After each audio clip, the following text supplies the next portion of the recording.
Hello and welcome to the final episode of NOLA Time for 2025. My name is Sober Velez, and with me, the most interesting man in the world, Joel Young. What's up, No Load Time? 2025 is about to come to wraps here with the show, and we're gonna go out with a great episode, right? Let's do it. Oh yeah, let's go. Yeah, man, this year, what the heck? It's it was the year, I guess. Oh man, at least it was good for us. I don't want to. Yeah. I can't complain. It was a good year. It was a good year You for were the. disappointed. You weren't disappointed you didn't get GTA. No, I'm fine with that. Whatever. It didn't break your heart No, it open. didn't break my heart. No, there's other things more important than GTA that broke my heart this year. So yeah, man. I think overall, I think they're pretty good. They're pretty good. I don't want to pat myself on the back. I don't want to say that Joel is the there was no one man army this year, but No, not at all. no, Not at no, all. no, no. Next year, hopefully. Yeah. Hey, yeah. Hey, you know what? It's a one man army. Let's see what happens.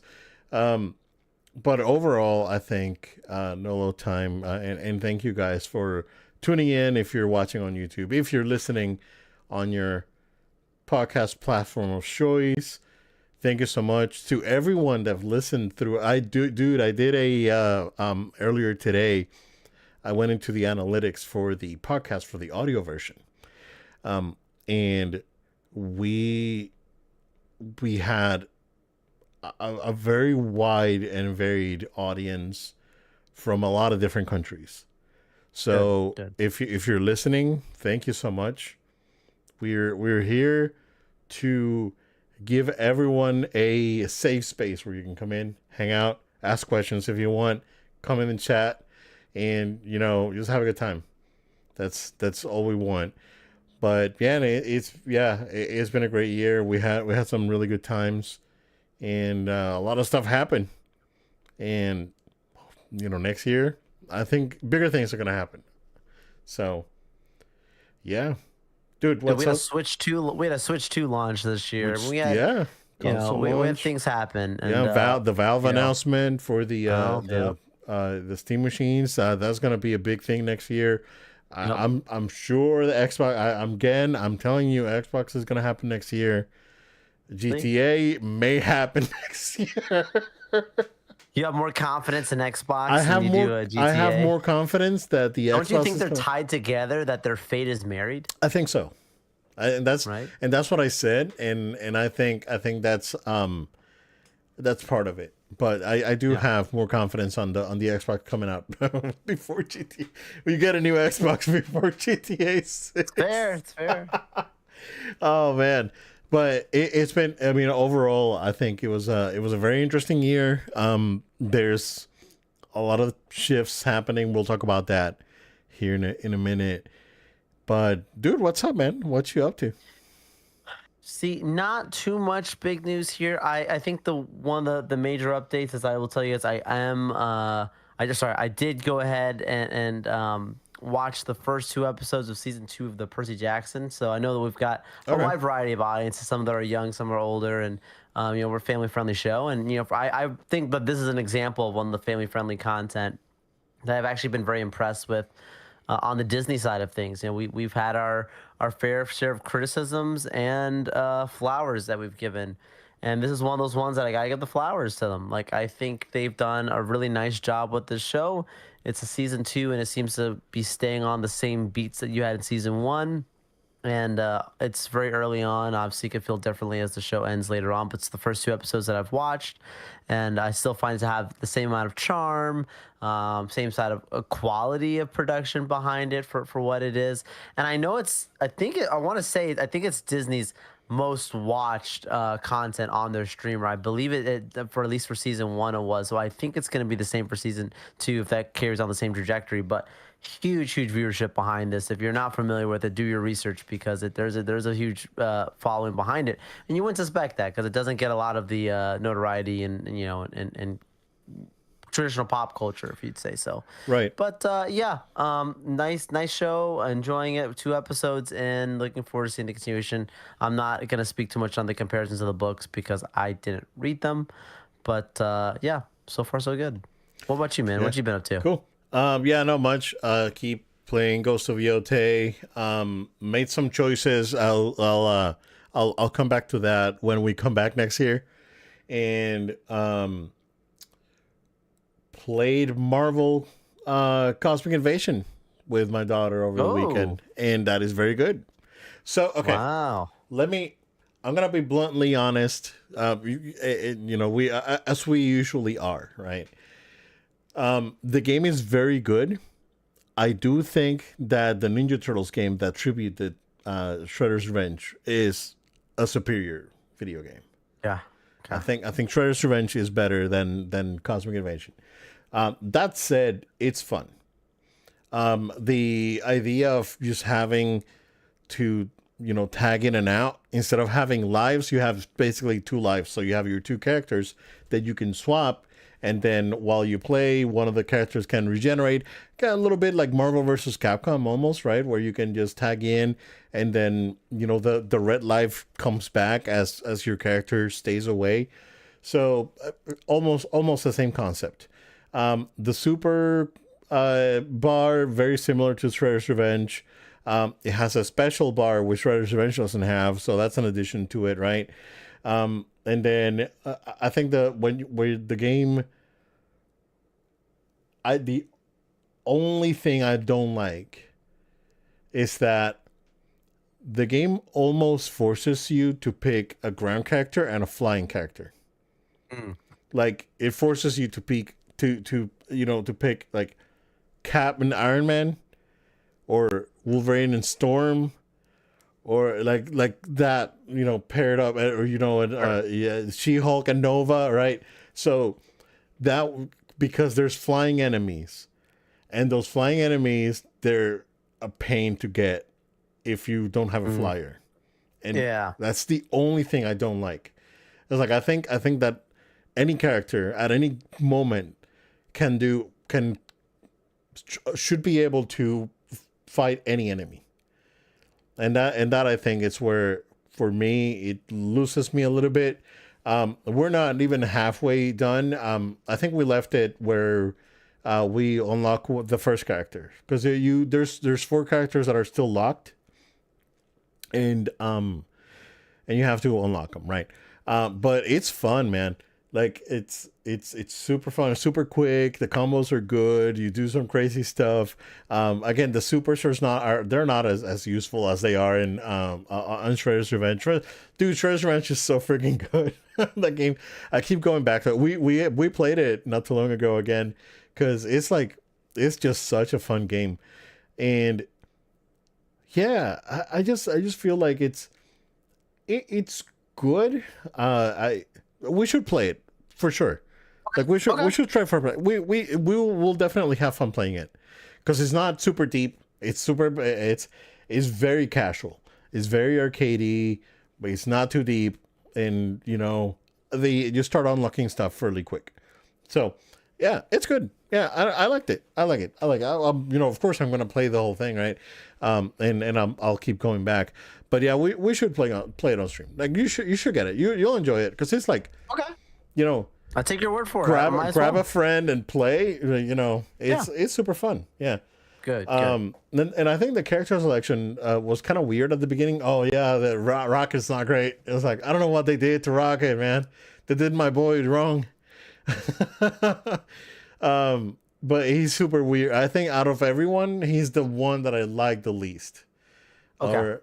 Or that basically didn't like. I think I picked him and She-Hulk when I played, and I ended up just sticking with She-Hulk throughout the most of the level, because he's just like, he was weird and not super good. But other than that, it's fun. It looks good. Like it looks great. The music's fun, and it's a tribute game, nice. So it's really nice. So definitely looking forward to playing more of that and Ghost of Yotei for sure. And yeah, that's about it for me, man. Just freaking waiting for Stranger Things. And we're oh I don't know. It's like so we skipped the last three seasons of Naruto because we or my daughter found out that after a certain point everything else is filler until the next series. So we skipped all that, and we started Naruto Shippuden last week actually. And yeah, that's still it's good. It's Naruto, so not much there. Um, it's those that last arc before the filler was really annoying. Especially on I'm sure that the manga was not like this, but it's like how many times do I need to see this flashback, man?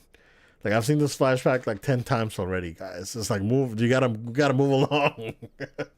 So that was my only gripe with Naruto. It's like it was super padded. At least the original show. Like Shippuden seems to be running a little bit better. Like the pacing is definitely better.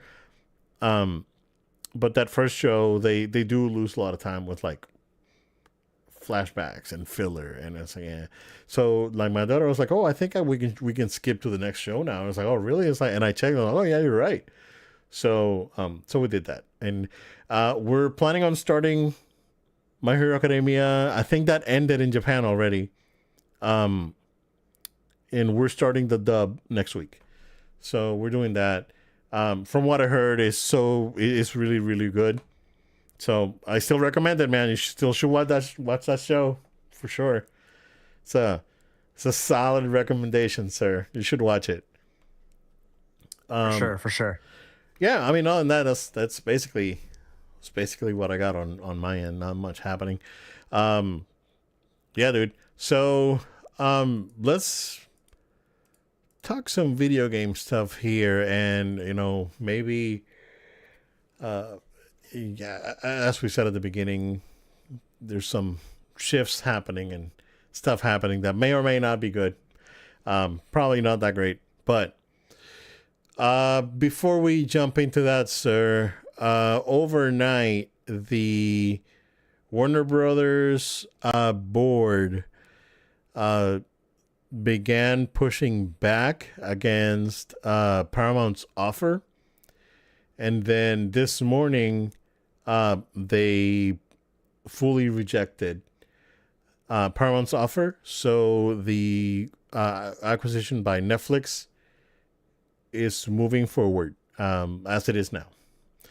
So that's good news. As we said last week, right? It's like you brought Apple into the mix. Yeah. I think that was a very a very assertive a point of view that you brought in, and that was very good. Um, but but I just didn't want I didn't want the politics to affect it, and at least the board had the vision not to let it happen. So I'm happy that this is moving forward now, versus hey, Paramount jumping in again and trying to do another thing. So and then one of the big backers for the Paramount push, withdraw their support this morning. Like after the board rejected it, they pulled support, and then they made it official. It's like, oh, we have fully rejected it, and we're moving ahead. So, but good news on that end. We'll see what's all gonna happen. But what do you think, dude? I'm not surprised. I talked about it last week's episode where technically speaking, like they had a gentleman's handshake, anything could happen. But the more likely thing to happen is the respect of the gentleman's handshake. Like Right. I didn't expect them to say, okay, we already agreed to this. People, let's jump to something else. It's happened before, but I think Paramount would have had to have done something absolutely earth shattering in their offer. And the price per share of the purchase, the buyback of the acquisition of the company is like a little less than $3 per share. And a difference between what supposedly or allegedly Paramount put out versus what Netflix put out. But when you have to look deeper at the numbers and understand that the overall evaluation of Netflix's funds available to them, liquid cash, but in particular, they had way more excess, and it was just way above in value than what Paramount had to offer. This is why I said this is a capitalist acquisition. Yeah. This is not an acquisition where Paramount was going to go swoop in and get this because they moved some numbers around and it sounded like on paper, like, look, it's a really aggressive. The fact is Netflix is the conglomerate that has more pull here than Paramount. Paramount's been talked about being purchased and many times as well as a business. I mean, they merged recently with Skydance and all this stuff. That's why all the politics are happening, right? So, right. But yeah, I think politics is the least of what Paramount needs to worry about. Oh, right totally. Now. Yeah, They have had a very good film run for the most part. I want to say, they had a couple years between like when Top Gun Maverick came out was a really good year for them, and Ninja Turtles and Sonic, and Sonic and stuff like that. So they've had some household names that really helped them go well, but they've also had a significant amount of struggle. I mean, Paramount Plus is a competitive piece, but now with HBO Max, and I know it's early, but when this starts to get married into Netflix, we don't know. They say now, oh, it's going to live separately. We don't know that. That's too soon to say. To speak about the future, like this will not ever change. Like that is premature. We've been around the biz long enough to know things evolve, and that's not a bad thing. Like that's just how business is. So if anything, I can see Netflix going up another $10 to just integrate that. Yeah. Yep. Like I agree. I think that's probably exactly the number you said is probably exactly what's gonna happen. You're probably like dead on the money, which is not new for Obed. He knows what he's talking about. Right. He knows what he's talking about. Predictions are good. You would think, right? Yeah. No. I mean, hey, look, man, we have a prediction sheet. It's good. Yeah. I still feel the way I feel. I am cautiously optimistic. Netflix. I have like a definitely an intake of their content and whatever. I just think that they are more traditional television, so I just think that the quality I'm very concerned about. I still think that's my thing is like more so like long term. I just don't know what this means, but we'll have to find out. I mean, like it's business, and I saw this coming, so yeah. Joel, what are the odds of the Snyderverse coming back if this happens? Zero. Because if the only like honest to God, like it's so far removed, and then like the money behind it, and then think about it. They already tried to do like not a Snyderverse, but like a Snyder deal with Netflix. Oh yeah. Look at how well Rebel Moon worked out, guys. You think that they're gonna go? You know what? I never watched them because the reviews were so bad. Dude, I watched them. Were they like super terrible or? They weren't good. They were not good. The first one was watchable, and there's something there. Okay. But the second one, whew, disaster. And I see what they were trying to go for. It's just not that good. And I'm just saying, like, I think there's the mixtures of it. Snyder trying to do too much. He doesn't have people telling him no and stuff like that. And then the other part of it is I also think that, like, Netflix honestly did not help. I think that Netflix made it cheap. I'm sorry. I don't think that, like, Snyder had the resources that he has when he's working with, like, these bigger powerhouses that he was used to before. So, yeah, like, there's no way that's gonna happen is my point. Like, guys, if you all are thinking like the Snyderverse return, like the Snyderverse fans and all that stuff there, we had a good run. You should be happy that you got the Snyder cut of Justice League. That should be like, go out on that. That's a good way to go out. Take it, and that's it. But Henry Cavill's getting older. Gal Gadot's moving on. Ben Affleck's done. This ain't coming back, guys. Yeah, the ship has ship sailed. Gone. Yeah, it's gone, and that's okay. I agree. Yeah, I agree. It's just that we have to fans. We have to address it because there's a lot of fans out there saying, "Oh, this may happen now." Mm-hmm. Like on a technicality, it's more possible. I'll give them that. But you're smoking a pipe dream, and I'm not gonna feed that. No, yeah, for sure. What leaves the question now for me, right? And what's gonna happen to WB Games, right? Is I don't think I think Netflix has no interest in them. Why? Yeah. So what's going to happen, right? Is someone gonna come in and swoop in and grab. I mean, Netflix has deals with Sony. They may say it's like, hey, Sony, you won the games division. Here you go. Yeah, it's in mind. And that could happen. I mean, I'm sure like Disney has no interest is in buying video game stuff. I'm sure, right? Like Disney's many things right now. I don't even know. I don't understand that company. I don't. It's just mind-boggling to me. It's like the more I think about it, the less sense it makes. Like a lot of the things that they've done in the last, and since the paycheck era. So I just it's just I don't even want to think about it. But yeah, like WB Games, and I bring it up because like not necessarily because they yes, they have very good studios that can produce high quality stuff. Like we saw the Batman games, Hogwarts Legacy, other studios that they've closed. They own Mortal Kombat, right? NetherRealm Studios. But they have a lot of patents on tech that someone like Sony, where they like basically their bread and butter is the single player narrative experience could benefit from, right? Like they have the Nemesis system from like Shadow of Mordor, right? That's one example. The tech that the Mortal Kombat guys have, like Mortal Kombat could be like, and these games they don't necessarily need to go exclusive, right? But they at least own the tech, and they can use it on like, what if the next Horizon will have a Nemesis system, right? And you fight this dude in some place, and then the dude shows up later. It's like, hey, you stole my machine or whatever the crap, and there's a big adding to the narrative experience.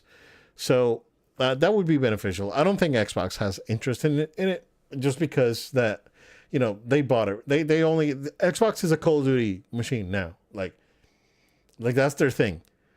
Like people say, it's like, oh yeah, Xbox, they're gonna have all these great games. It's like Xbox is a Call of Duty company now.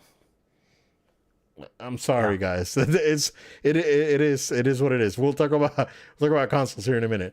I would love to see where that is gonna end up with. Like that's gonna be very interesting, and and if it happens, what kind of, again,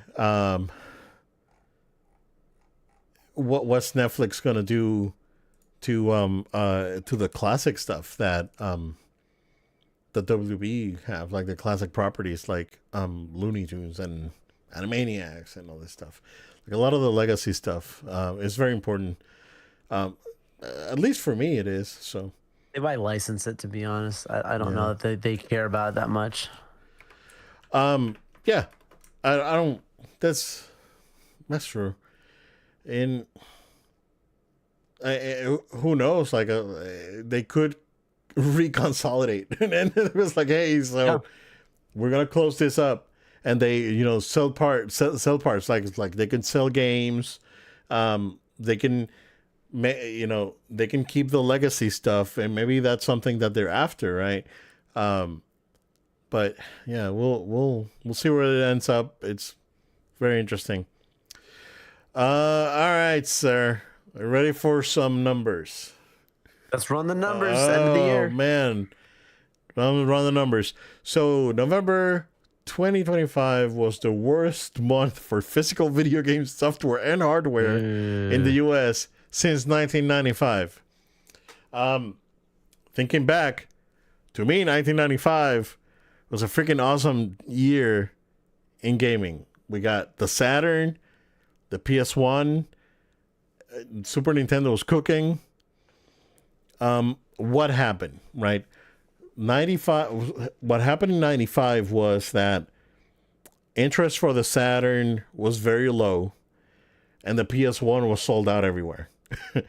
and that's why things didn't move the way they were expecting them to move. The Super Nintendo was still, was coming in hot. The Genesis already was like, they had already fumbled with the 32X. It was losing steam. And that last bid, between 95 and the release of the N64, the Super Nintendo like took off. Like they proved that a 16-bit machine can do Donkey Kong Country and all these games, right? So, they sailed through the year. So going to this year now, right? Yeah, physical sales are down for sure. We all know why, right? The convenience of just owning everything digitally, or not, or let me rephrase that. The convenience of having access to content digitally, not owning content digitally, right? Correct. It's, Digital ownership's not a thing. yeah. We have access to the content digitally. Yeah. That definitely hinders the numbers. Xbox was absent, completely absent from everything. So Xbox did move. From what we heard, PS5 moved okay. There were some sales. There's still sales going on for the PS5, and the Switch 2 is still it's still moving. But here's the comparison, right? So Xbox Xbox hardware is down 70% in the US for compared 70. Yeah. Ugh. Compared to last year. PS5 is down 40. That's just slowing down. It's getting to close to the 100 million. That's when it kind of starts slowing down. Saturation, you got to think about that. And Switch and Switch 2 are down 10%. So they're fine. They're still doing their thing. 10% is not alarming. 70 is, because that proves that there is absolutely no interest in your platform. Yeah. That You're not competitive. And when you look at percentages, right? It's like, oh yeah, well, the Xbox is down 70, but PlayStation's down 40. When you look at if the PlayStation's outselling the Xbox 3-1, that's what they were saying last time. 70% of that one, it is disastrous. Yeah. So that is a brutal number. PS5, again, they had some good deals out there. Saturation is coming in. That's expected. It's a 5-year mark. And Switch, they have a new console out, but the old console's prices went up. So, but they're doing their thing. Yeah, the thing that's that could be setting off alarms, at least for retailers, is the physical game sales. Like that down sharply. They don't have a percentage on that, but they're down, and that is again to be expected. I've talked to a few people at work. It's like, hey, it's like, they're getting this game. It's like, and they ask me because I still buy the discs, right? It's like, I like to buy the discs because that's my thing, even though, it requires a download. And they asked me, it's like, hey, are you getting this thing? It's on sale on the PlayStation. I was like, I'm just going to see if I can find this on sale, right? But like most of the people that I talk to at work, they're on a digital library, basically. Yeah. Like I know you, like most of your games, you just get them digitally now. Just I would because say ever since like 2024, I made that switch. Yeah. Literally last year. Yeah, and I may moving that. Oh, by the way, I don't want to jump ahead, but after the trailer for Resident Evil 9 that dropped last week at the Game Awards, I went ahead and pre-ordered.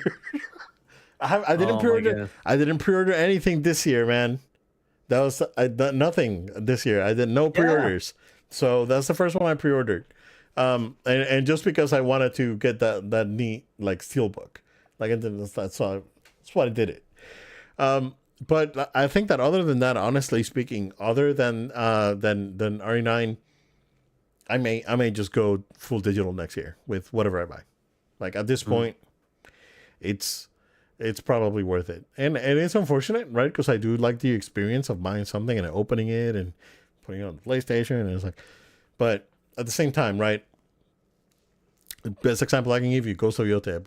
I got the disc for Ghost of Yote. I put it on the PlayStation. It took like 30 minutes to install. Like if I would have bought it digitally, I would have just let the PS5 on rest mode the night before, and it would have downloaded whatever I needed. And that's the convenience of it, and it works really good now, right? Whereas before, um, whether it be limitations of like bandwidth or internet speeds or storage, which storage still a limitation, but uh, and just the convenience of it, man. And like I think I'm on that bandwagon. Like if I get a Switch 2, dude, I don't think I'll get anything physical, honestly speaking. So And the storage on Switch 2 is pretty good too. yeah, storage is good. I mean, those SD cards are still expensive, but Yeah, once you have it. yeah, exactly. Once you get one, you won't, you know, Yeah. won't matter. But yeah, dude. How do you feel about these numbers? Well, numbers don't lie. Facts don't care about your feelings, and this is what we've got. Overall, you expect numbers to be even across, even with a new Switch 2, like numbers to be down. Not they're not in problematic territory, but numbers to be down straight across. We've talked at nauseum on the show about the state of economics worldwide. Think about just here in the states alone, the prices of these consoles outside of the Switch have actually gone up, even though they're gone older. So like accessibility and just economics around that is definitely gonna throw a wrench. And then just in general, the life cycle, like we're probably a year removed from next gen. I think most people can sense that. I think most people who are interested, they're thinking the same thing. And so saturation, like you said, people who wanted it already have had it. It's been around now for, 5 years. This console, it's been a thing. You're gonna have the same thing happen now, where, we're moving close to next gen. People start to know that that's a thing. They already have their console, or they'll say, I'm willing to wait. There wasn't many crazy sales or deals for the holidays either. Again, prices technically risen compared to a year ago due to Yeah, the state of economics. So, like, all of those factors included is not surprising. Now, Xbox, that's the one that's a problem. 70%. You can't have that to sustain your business. You can't say that there's a demand. You are in the minority of people who actually want an Xbox if you purchased one compared to the entire market. You're not competitive. That's the one thing I interjected. I kept saying just those numbers are not competitive. Doesn't mean that you need to be leading the market, but you need to compete in the market. You need to be at least close within striking distance. Make these other competitors just a little bit worried and make them put out a better product to make sure that they stay in the front lines. These guys are just absolutely um, they're just levitating towards the finish line. They're not worried at all. They're like, we don't need to worry about Microsoft and what they have planned. They're not even, they're an afterthought. yeah, That is not where your business needs. So hopefully they can return to being competitive with whatever they plan for next gen, and just overall game development. But numbers don't care. The facts don't care about your feelings. They're just that facts. The numbers don't lie. yeah. Uh, it's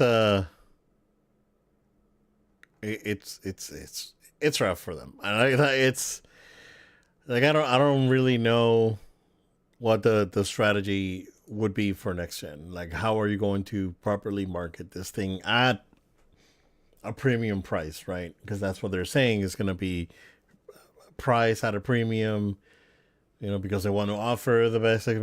Like, and I don't think that like at this point, like raw power really matters on a console. It's just how well you optimize the games that are on your platform, right? Yeah. Like the Nintendo didn't have the luxury with the original Switch because it did what it needed to do, right? And it got to the point where no amount of optimization would have brought those games to a you know competitive state. But they can do it with the Switch too. Like they have much more options to optimize. And that goes back to what Mark Cerny was saying about the PS6 is that that's gonna be like their thing is gonna be like optimization and making sure that things work and run properly. And did I break the stream? No, I didn't. It's still running. No, might have broken something here. And making sure that the things just work, and that's where I think the difference is going to be for next gen. And I'm sure that Valve is working on their own optimization for the Steam machine and whatever the future projects are for them. But I don't know, man. The way I see it right now, I don't want to be I've been around long enough to have seen this thing. Like I don't want to be an alarmist, right? But brace yourselves, because like PC part prices are insane. These consoles are going to be out of control. Development costs are through the roof, and you're going to get, and it is a harsh reality, right? That you're going to have to deal with AI, either coding part of or taking over some of the creative choices and artistic choices that go into a game. If you want, I just don't think that this 6 year, 7 year like development cycles are just sustainable, dude. Like it is. Yeah. It's not sustainable, and it's going to implode. Right. Some companies can get away with it. Right. Nintendo can get away with it. Square Enix can get away with it. Just because they have a lot of smaller experiences in between the big, like if you think about it, like how many games did Square Enix put out in between the Final Fantasy the Final Fantasy VII remake and Rebirth? Tons, right? Free to play games, mobile games, remakes, 2D remaster games, 2D HD games. And that's what's keeping those companies afloat. But when you look at something like, and I hate to beat a dead horse, but when you look at Xbox and all they concentrate is in, it is, again, it's going to be a Call of Duty machine. And they already said that Call of Duty is not coming out next year, right? And that they're going to take a break. And yeah, so yeah, it's unsustainable, right? And like PlayStation, I mean, they don't, same thing. It's, and I know that they make a lot of money on like Fortnite, right? It's big. Like they get a piece of money every time someone uses V-Bucks on PSN. So they found a formula that works for them, right? And I don't think Sony necessarily needs to worry about this problem immediately. And I think them maybe waiting it out a year or two more to release their new console, maybe a good choice.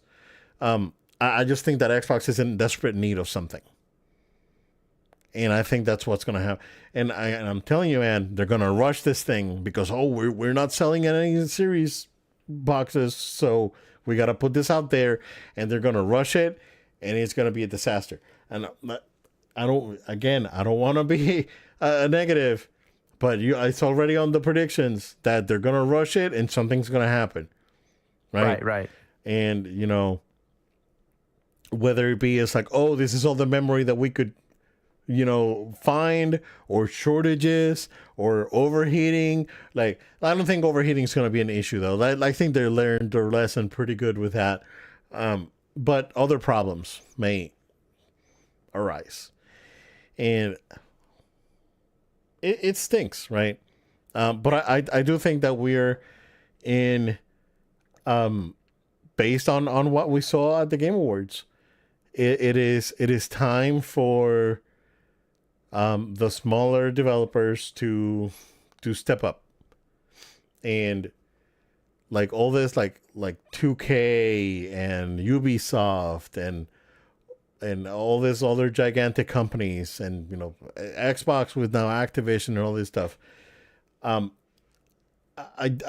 think that their time has passed, and I think the time of the smaller project, the smaller team, the developers with true artistic liberty to create their visions are the ones that are going to keep the industry alive while we figure this out. And there's going to be a shift. It's tough, right? As an old school, a retro gamer myself, it's tough. Like, I talk about it and I feel bad, and I really do, because I do love, I love video games. I really, really love this stuff. But I do see the industry just imploding. Production costs being extremely high, turnaround time just being unacceptable. And, great example, dude, is like GTA. It's like, they spent $2 billion making this thing. You've delayed it a year and a half already. A bad, I mean, it's attributed to Miyamoto, but it's like a good game. A delayed game could be a good game, but a rushed game, there's no helping, right? That was back in the day. Now you can patch it, but it doesn't really matter. Right. But the first impressions, right? Look at Cyberpunk. Right, that game took off way after it came out. It hurts, but something's got to change. Like working on a game for like 8 years is unacceptable. Like, and I understand the complexity, right, guys? I went to school for this thing. I understand the complexity and what goes behind it, and I'm not putting anything on developers. It's just that I think this ridiculous push for ultra realistic graphics has gotten us nowhere. And I think it plateaued with the PS4, and I think that companies should just focus on optimizing after that, right?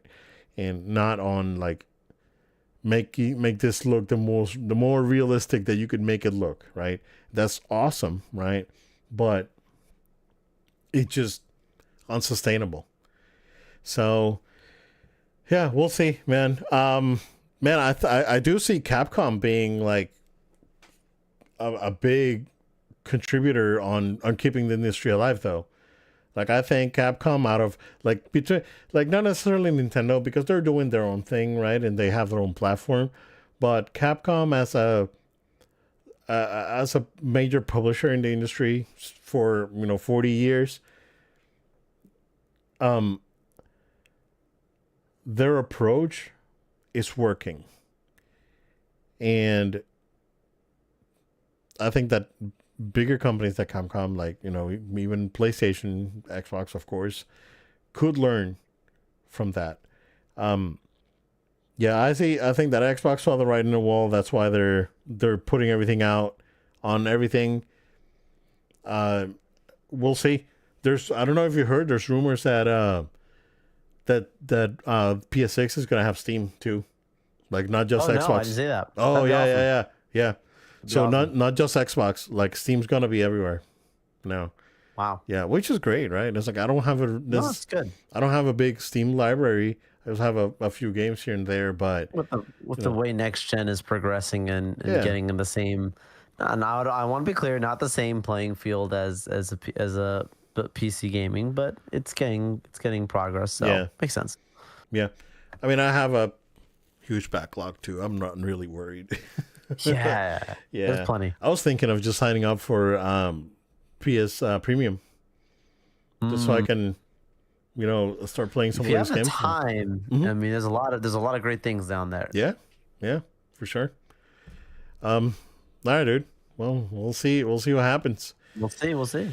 All right. Game Awards. Let's do I guess, rapid fire. We can talk about some of the stuff that happened. Of course, Clear Obscure Expedition 33 won Game of the Year. It basically swept all the nominations. And I find it hilarious that there's a bunch of dudes out there saying, hey, this is unfair. How can, like, this thing swept all the awards? Like, you don't see a movie sweeping the Oscars. I was like, bro, it's happened like 6 times. Are you kidding? Specific times when it's really good. Titanic and the Return of the King, they swept, dude. Are you kidding Mad Max Fury Road. Yeah. Do you remember that year? That year was crazy. I was like, I did not think Mad Max started winning everything. Yeah. So very interesting stuff with that. But I just want to just go in real quick. So Star Wars Fate of the Old Republic. People are very excited for this game.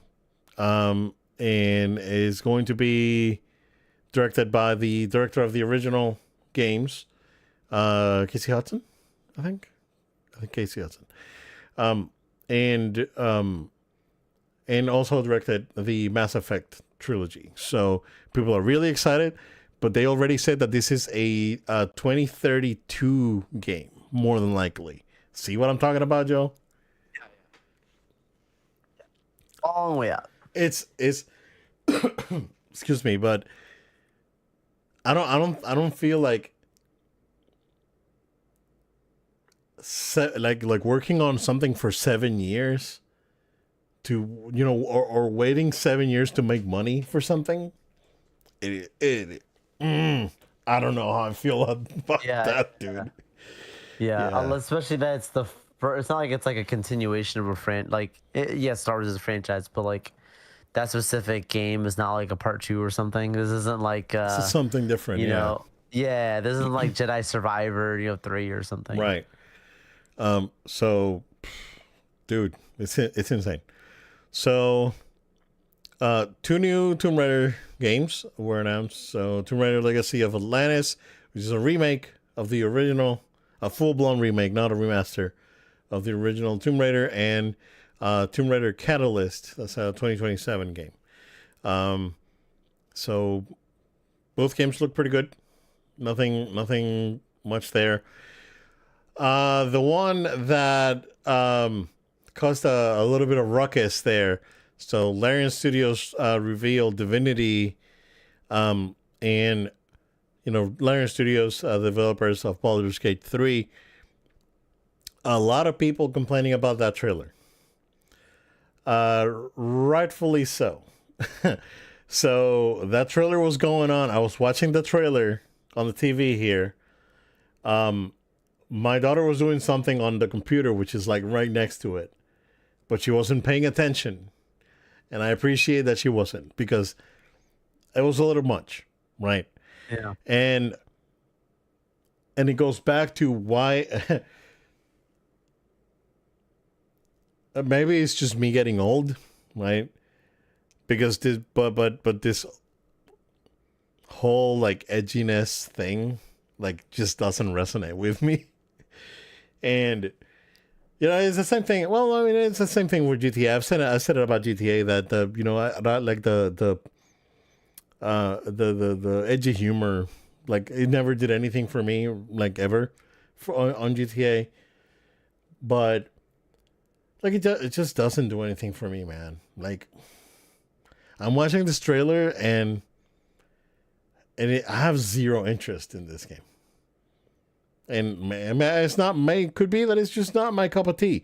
But then I watched something like Expedition 33 is a game that I'm very much interested in, though, right? And They don't have to create or show something as grotesque as they did, because it was right. I'm sorry, guys. A lot. It was a lot. I'm Yep. sorry, right?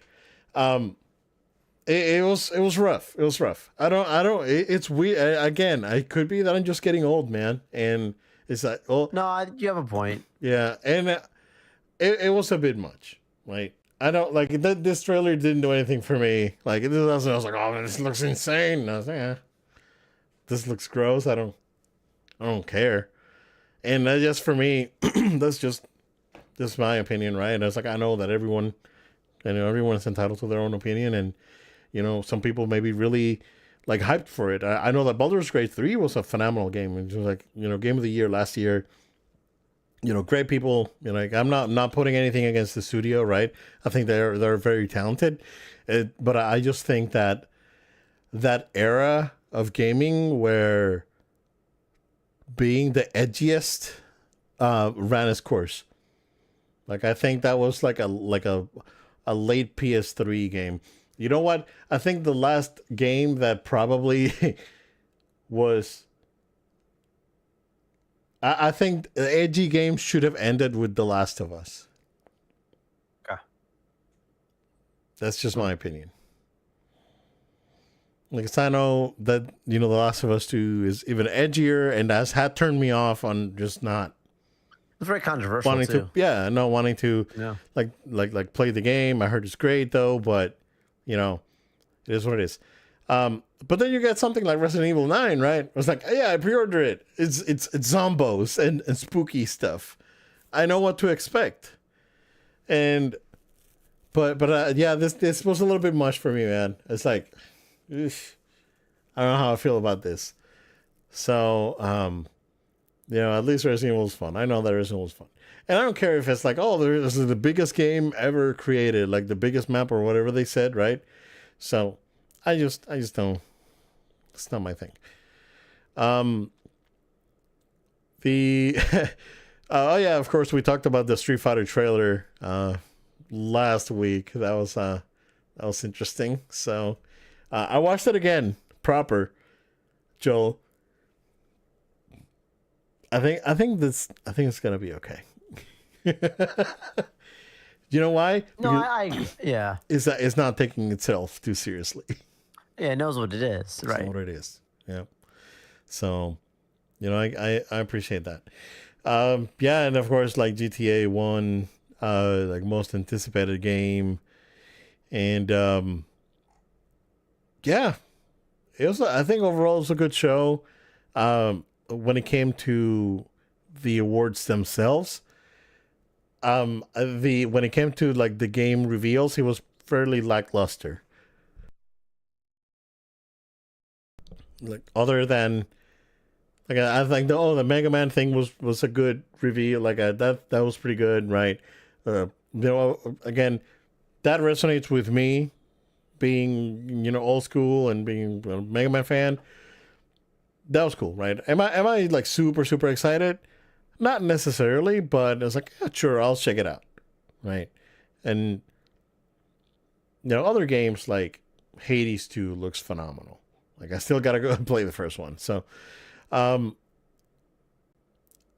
I just think that there's not much coming out, dude, and I'm worried.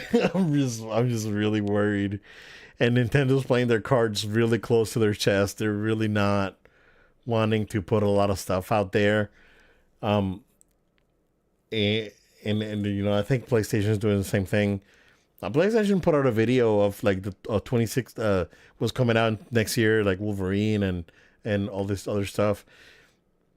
I think overall it's going to be a decent year, and it seems like 2027 already has a few announcements that are, okay, like Mega Man and some other stuff that's coming out. But I don't know, man. I feel like, again, like I think it's time for the industry to take a look into itself and so it's like, yo, is it worth it for us to continue making these crazy looking games?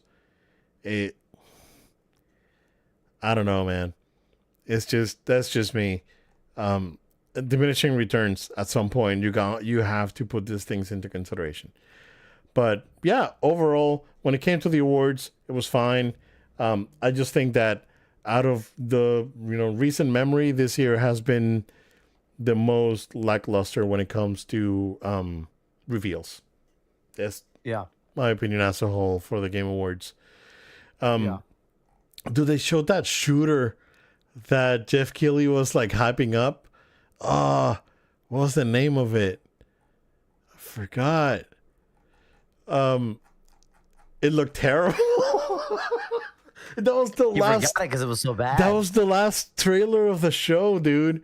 And it's like, I'm now really where'd it go? excited, and I'm playing this thing, and this thing's awesome.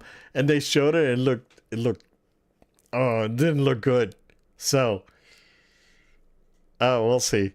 It's rough. It's rough. It's rough, yeah. PlayStation put out there that Marathon's coming out March of next year. I guess that's gonna be free to play. So, that's how you do it, right? If it's really that other game that they shut down, that should have been free to play. So, yeah, man. Game Awards. Yeah, next year. Cool stuff. I know that, man, when it comes to this year, going back to going to free play, and Yeah. you were able to go to a few of the cons, and in Tampa Bay, it was excellent, man. Miami, My first big Tampa. con, yeah. So that was Yep, awesome, we did man. that together. Yeah, I wrote a book. You wrote a book. The whole I time- think it's been a great year. Check it out, man. It's been I think it was a good year overall. I really do think Nolo Time's done very well. Yeah. The one thing that worries me, again, going into next year, and I'm gonna be bluntly honest with you guys, and it's there's a lot of I don't want to get too political, but there's a lot of turmoil, and I think it's time for everyone to, no, I don't want to say everyone, because clearly there's a group of people that effectively are opposed to just being a little bit more open when it comes to treating people well. So I think that we should introspect, and next year hopefully would be a better year for all of us as a country, and I'm hoping for the best. I am really worried, and I'm gonna put it out there. Like, I know a lot of times it's not a political podcast, but as someone that love this country and loves his people, I am really worried, and I think it's time for us to take a step back and introspect and try to be our best. Right? It's like it's not me versus you. Is we got to stick together at the end of the day, right? And I do hope that next year would be a year of enlightenment, that you guys find in your hearts to be nice to each other, and again, Nolo Time. We're here. We're here for everyone, right? We'll welcome everyone. No, it doesn't matter what you believe in. Doesn't matter what your opinions are. We're here. If we can agree to disagree. If you don't like the video, levels of dislike. I don't really care, right? That's what we're here for. So, ultimately, I want everyone to just realize that we're better together than we are separate. So, I want to end it with that for the year, sir. Hopefully, Yeah, go ahead, dude. I'll add in. I mean, we just highlighted a lot of the really cool stuff that Nolo Time's been able to do over 2025, and we've had some big stories that we've covered on here. We've had some fun predictions and seeing what happens and what doesn't happen, and we look forward to doing more of that again next year. To add on what you said, I'm a very moderate person. I'm not super political or anything like that. I think obviously life, is something that you have to be cognizant of the pulse of where you are.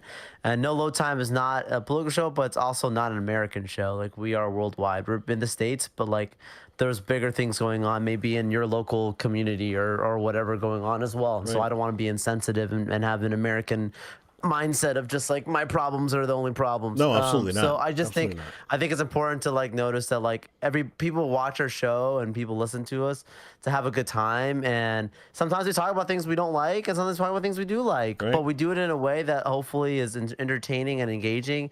And I really welcome like Tobit's point, like the feedback, and we really are the kind of people that we want to just have fun and hang out. I'm not trying to be an influencer. I'm not trying to be some famous guy out here.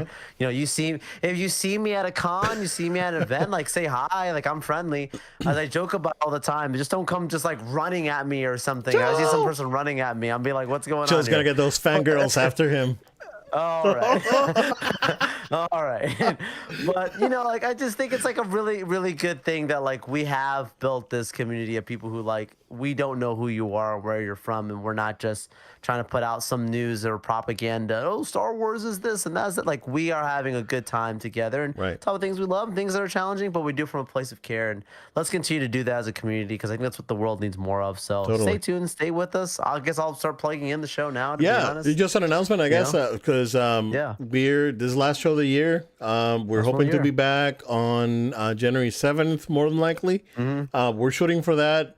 It all depends Mm-hmm. Yeah. on our work schedule. You know, Yeah. like Joel said, you know, we do this as, you know, we want to spend time with you guys and Yeah. put ourselves out there, right? But we do have, again, very demanding day jobs. Yeah, yeah. We're Yeah. busy people. Joel's gonna get that coffee mug that I send him. Oh my gosh, that was good. That was good. So That was good. you know, this is all time permitting. That's why, you know, we may record on a Thursday usually, but we may Yeah. do it on a Wednesday or Friday. It all depends on how try, our work we schedule is. So but yeah, just go ahead and plug it in, man. Absolutely. Thank you all so much for staying with us. We encourage you to stay tuned, stay subscribed, podcast platforms of your choice, Spotify, SoundCloud, Amazon Music. Find us, subscribe to us. Also, make sure you subscribe to our video version on YouTube, No Load Time on YouTube. Like the videos, drop a comment, share it with your friends and family. We'd really appreciate it. You can also follow us on social media at No Load Time. It's at No Load Time. If you're watching a video version, you can see all the socials down below. You can support the show financially, patreon.com/no load time. That's patreon.com/no load time. As little as $1 a month, you can support the show. Shout out to producer Tony. And last but not least, if you have a question, comment, or feedback, we said we welcome it. So drop in the comments, you know, send us a message on social, or you can email us, noloadtime@gmail.com. That's noloadtime@gmail.com. And possibly we'll even talk about it on a future show. But again, thank you for being with us. 2025, a lot of fun. Well, when we come back, we're going to have great stories to talk about. Look, at that point, I'll probably have seen all the Avengers trailers that have dropped. There's gonna be like 4 of them. But or tomorrow, right? on. That's gonna happen. Yeah, Or no, tomorrow, Friday. yeah, dude. So is it tomorrow, Friday? One of these days. Yeah. Well, yeah, exactly. Gonna for see sure. I mean, Avatar. I'll be in the, Stranger I'll be Things in the is gonna be theaters done. on Saturday. Yeah, we'll have a lot to talk Yeah. about. So you need to stay with us, everybody. Yep. But thank you. Yep. Again, thank you guys. Stay safe. Happy New Year. Happy holidays. Have a great, you know, rest of your holiday season. We will see you again next time.